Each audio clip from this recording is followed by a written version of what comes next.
आप सभी को जय मसीह की। आज का पवित्र वचन है इफिसियों 5 का ज्योति की संतान बनो।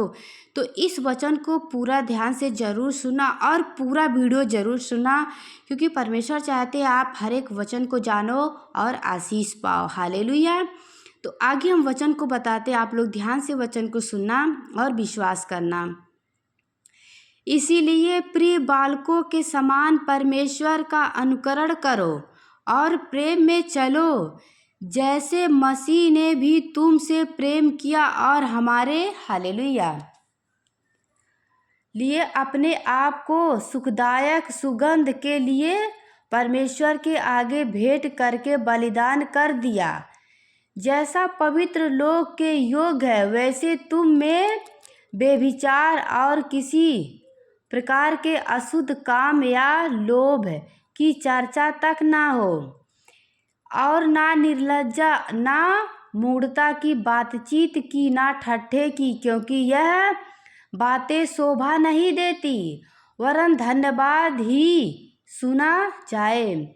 क्योंकि तुम यह जानते हो कि किसी बेविचारी या अशुद्ध जन या लोभी मनुष्य की जो मूर्ति पूजा के बराबर है, मसीह के और परमेश्वर के राज में मिरासा नहीं। कोई तुम्हारे व्यर्थ बातों से धोखा ना दे, क्योंकि इन ही कामों के कारण परमेश्वर का क्रोध आज्ञा ना मानने वाले पर भड़कता है। हालेलुया। इसीलिए तुम अनेक सहभागी ना हो। परमेश्वर का पवित्र वचन कहता है, इसीलिए तुम उनके सहभागी ना हो, क्योंकि तुम तो पहले अंधकार थे, परंतु अब प्रभु में ज्योति हो, अतः ज्योति की संतान के समान चलो। हालेलुया। परमेश्वर का पवित्र वचन कहता है, ध्यान से वचन को समझिए, कि इसीलिए तुम उनके सहभागी ना हो, क्योंकि तुम तो पहले अंधकार थे, परंतु अब प्रभु में ज्योति हो, अतः ज्योति की संतान के समान चलो। क्योंकि ज्योति का फल सब प्रकार की भलाई और धार्मिकता और सत्य है। हालेलुया। और यह परखो कि प्रभु को क्या भाता है। अंधकार के निष्फल कामों में सहभागी ना हो, वरन उन पर उल्लंघना दो, क्योंकि उनके गुप्त कामों की चर्चा भी लज्जा की बातें हैं। पर जितने कामों पर उल्लंघना दिया जाता है वे सब ज्योति से प्रकट होता है, और जो सब कुछ को प्रकट करता है वह ज्योति ही है। इस कारण वह कहता है, हे सोने वालों, जाग और मुर्दों में से जी उठ, तो मसीह की ज्योति तुम पर चमकेगी। इसीलिए ध्यान से देखो कि कैसी चाल चलते हो, निर्बुद्धि के समान नहीं, पर बुद्धिमानों के समान चलो। अवसर को बहुमूल्य समझो, क्योंकि दिन बुरे हैं, इस कारण निर्बुद्धि न हो, पर ध्यान से समझो कि प्रभु की इच्छा क्या है। दाखरस से मतवाले ना बनो, क्योंकि इससे लूचपन होता है। आत्मा से परिपूर्ण होते जाओ, और आपस में भजन और स्तुति और हालेलुया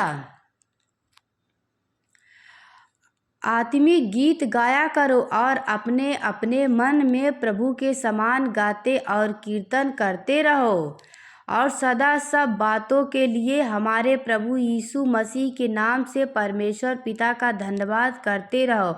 मसीह के भय से एक दूसरे के अधीन रहो। यस, आमीन, हालेलुया। तो जितने भाई बहन वचन को सुने हैं, विश्वास किए हैं, परमेश्वर उन भाई बहनों को आशीष दे और बहुतायत से आशीष दे। तो देखिए, जैसे परमेश्वर वचन पे आज्ञा दिया है, बिल्कुल हमें उसी प्रकार अपने जीवन को बिताना चाहिए। परमेश्वर आप सभी को आशीष देंगे और बहुतायत से आशीष देंगे। देखिए, कुछ लोग बहुत क्रोध करते हैं, तो परमेश्वर का पवित्र वचन कहता है इफिसियों 4:26 में, क्रोध तो करो पर पाप मत करो। सूर्य अस्त होने तक तुम्हारा क्रोध ना रहे, और ना शैतान को अवसर दो। चोरी करने वाला फिर चोरी ना करे, वरन भले कामों करने में अपने हाथों से परिश्रम करे, इसीलिए कि जिसे प्रयोजक हो उसे देने को उसके पास कुछ हो। हालेलुया। कोई गंदी बात तुम्हारे मुंह से ना निकले। परमेश्वर का पवित्र वचन कहता है कोई गंदी बात तुम्हारे मुंह से ना निकले, पर आवश्यकता के अनुसार वही निकले जो उन्नति के लिए उत्तम हो, ताकि उससे सुनने वाले पर अनुग्रह हो। परमेश्वर के पवित्र आत्मा को शोकित मत करो, जिससे तुम पर छुटकारे के दिन के लिए छाप दिया गया हो। आमीन। हालेलुया।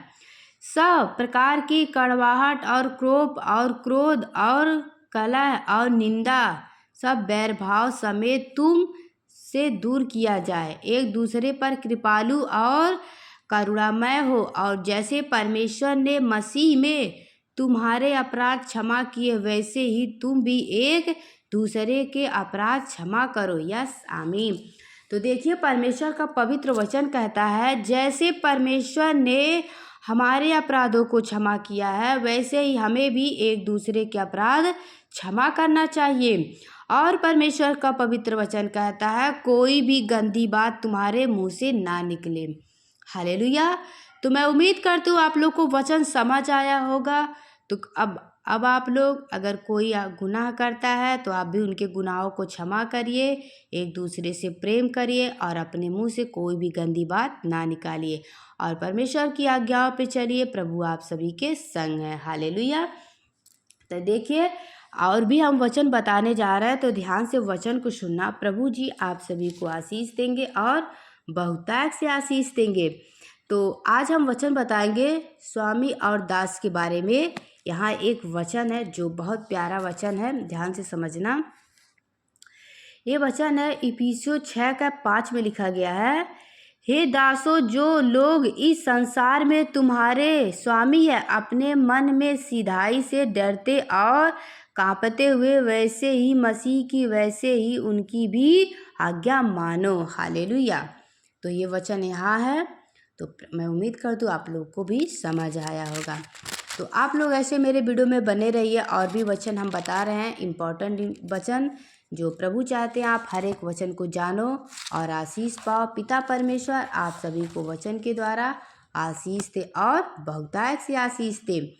देखिए, परमेश्वर का पवित्र वचन कहता है यशायाह 53:4 में वचन लिखा गया, ध्यान से वचन को सुनना।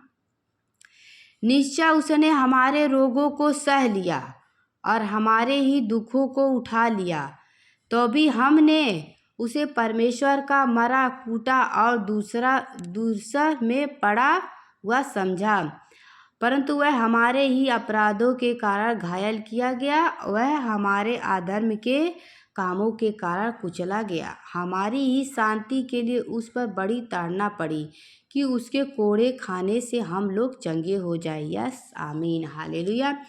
तो जब परमेश्वर ने इसलिए हम प्रेम करते हैं क्योंकि परमेश्वर ने पहले हमसे प्रेम किया है, यानी हम सब से। तो इसलिए परमेश्वर की आज्ञा मानिए, प्रभु के वचन पे चलिए।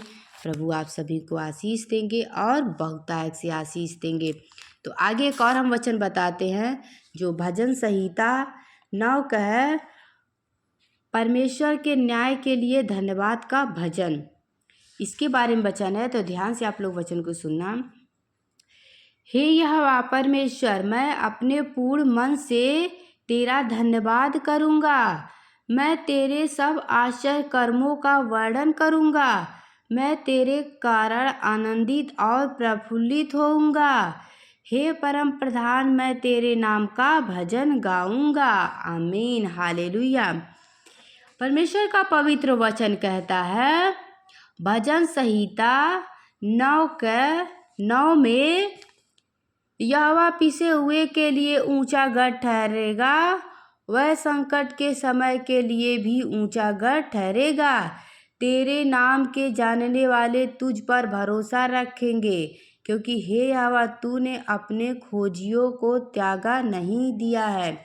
त्याग नहीं दिया है। यस, आमीन। तो जितने भाई बहन ने वचन को सुना है, विश्वास किया, पिता परमेश्वर उन भाई बहनों को आशीष दे और बहुतायत से आशीष दे। तो सभी को जय मसीह की। God bless you.